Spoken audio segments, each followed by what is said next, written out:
네, 오늘 처음부터 끝까지 다 읽지는 않았지만 오늘의 본문 말씀은 로마서 9장 30절부터 로마서 10장 4절까지의 말씀입니다.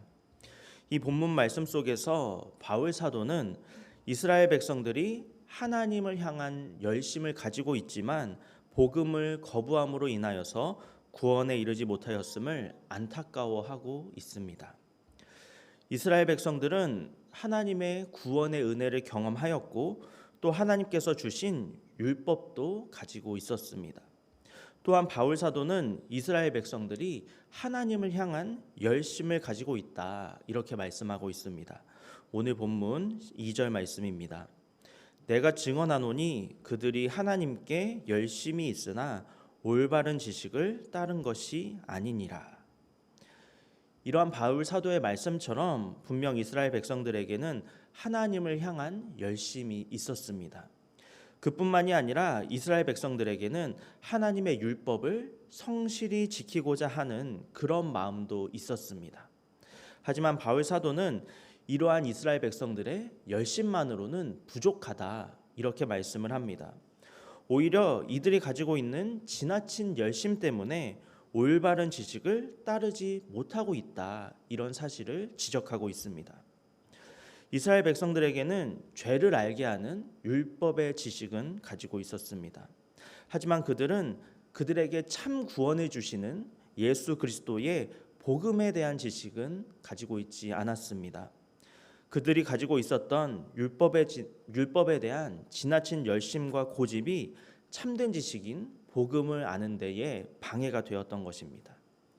그래서 바울 사도는 이스라엘 백성들이 하나님을 향한 열심을 가지고 있는 것은 분명 좋은 일이지만 구원에 대한 바른 방향을 제시해 주는 복음에 대한 바른 지식도 분명히 가져야만 한다 이렇게 말씀을 하는 것입니다. 그리고 이러한 바울 사도의 말씀은 오늘날 우리에게도 동일하게 적용이 됩니다. 하나님을 향한 열심을 가지는 것은 분명 굉장히 중요합니다. 그리고 이것은 매우 좋은 일입니다.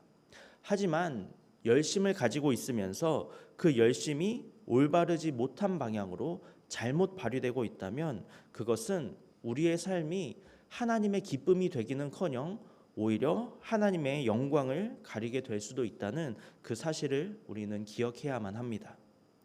바울 사도 역시 그랬던 사람입니다. 바울 사도가 이러한 말씀을 이스라엘 백성들에게 전할 수 있었던 것은 바울 사도 자신이 과거에 하나님을 향한 열심만 가지고 있었고 복음에 대한 바른 지식은 갖지 못했던 그런 사람이었기 때문입니다. 사도행전 22장 3절 말씀입니다. 나는 유대인으로 길리기아 다소에서 났고 이 성에서 자라 가말리엘의 문화에서 우리 조상들의 율법에 엄한 교훈을 받았고 오늘 너희 모든 사람처럼 하나님께 대하여 열심히 있는 자라. 이 사도행전의 말씀의 상황은 이렇습니다. 바울 사도가 복음을 전하면서 예루살렘으로 오자 예루살렘이 소란스러워졌습니다. 그러자 위기를 느낀 천부장이 바울을 잡아왔고 이스라엘 백성들은 이 바울을 처형하라고 목소리를 높이고 있었습니다. 이때 바울 사도가 자신의 과거에 대해서 설명을 하고 있는 그런 장면인 것인데 이 바울 사도는 자신을 하나님께 대하여 열심히 있었던 사람이다 이렇게 고백하고 있습니다. 그렇습니다. 바울 사도도 분명히 하나님을 향한 열심을 가지고 있었습니다. 하지만 이 바울 사도가 가지고 있었던 그 열심이 잘못된 방향으로 발휘되고 있었습니다. 그래서 이 바울 사도는 과거에 그리스도인들을 박해했고 또 이 그리스도인들을 잡아서 유대 재판정에 넘기는 그런 삶을 살았습니다. 방향이 잘못 설정된 것이지 이것 또한 그의 열심이었던 것은 분명한 사실입니다. 이처럼 우리가 하나님을 향한 열심을 가지는 것은 굉장히 중요한 일입니다. 하지만 이 열심의 방향이 어떻게 설정되었는가 하는 것은 더욱더 중요한 문제라는 것입니다.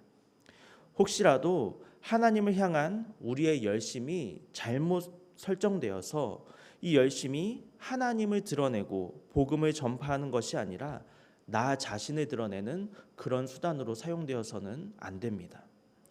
우리가 가진 하나님을 향한 열심은 오직 하나님의 영광만이 드러나고 또 오직 하나님의 복음만이 전파될 수 있도록 그렇게 사용되어야 한다는 사실을 믿으시기 바랍니다.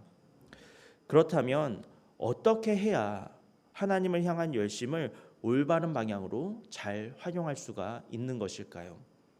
그것은 우리가 무슨 일을 하든지 겸손한 자세로 주님의 영광을 위해서 일하면 됩니다. 우리가 교만하면 열심을 가질 수는 있지만 방향은 잃어버리기 십상입니다. 따라서 우리가 하는 모든 일이 나를 위한 일이 아니라 주님을 위한 일이 되어야 할 줄로 믿습니다. 바울 사도도 로마서 14장 8절에서 이렇게 말씀합니다.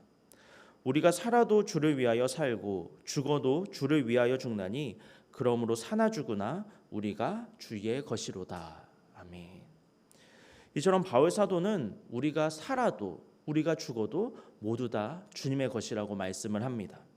다시 말해서 우리가 무엇을 하든 사는 일과 죽는 일까지도 그 모든 일이 주님의 것이 되어야 한다는 것입니다. 바울 사도는 자신의 이러한 믿음의 고백 가운데 하나님을 향한 열심을 가지고 주님의 영광을 위하여서 겸손하게 그리고 열심히 살았습니다. 사랑하는 성도 여러분, 오늘 우리가 살아가는 이 하루의 삶도 그러한 모습이 될 수 있기를 바랍니다. 하나님께 모든 것을 맡기고 겸손한 마음으로 나의 영광이 아니라 하나님의 영광을 위하여 열심을 가지고 살아가는 오늘 하루의 삶이 되시기를 바랍니다. 올바른 방향을 설정하고 열심히 살아가는 우리의 삶 가운데 하나님께서 기쁨과 감사를 허락해 주실 줄로 믿습니다.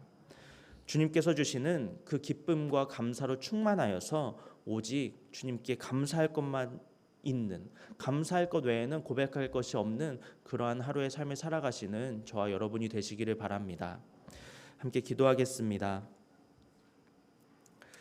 살아계신 하나님, 오늘의 말씀을 통하여서 주님을 위한 우리의 열심이 어떤 방향으로 발휘되고 있는지 돌아보게 하심에 감사를 드립니다. 혹시라도 우리의 열심이 잘못된 방향으로 발휘되고 있다면 올바른 방향으로 돌이켜 주시고 오직 주님의 영광과 복음의 전파를 위하여 우리의 열심을 사용하여 주옵소서. 그리하여 우리의 열심이 주님의 영광을 가리는 것이 아니라 주님의 영광을 드러내고 주님을 기쁘시게 하는 열심이 되기를 바랍니다. 우리의 삶이 그러한 삶이 되기를 바랍니다. 주님, 우리가 살아가는 오늘 하루의 삶도 주님만을 바라보고 주님만을 기쁘시게 하며 복음의 은혜를 누리며 살아가는 우리 모두가 되게 하여 주옵소서. 감사드리며 예수님의 이름으로 기도합니다. 아멘. 하늘의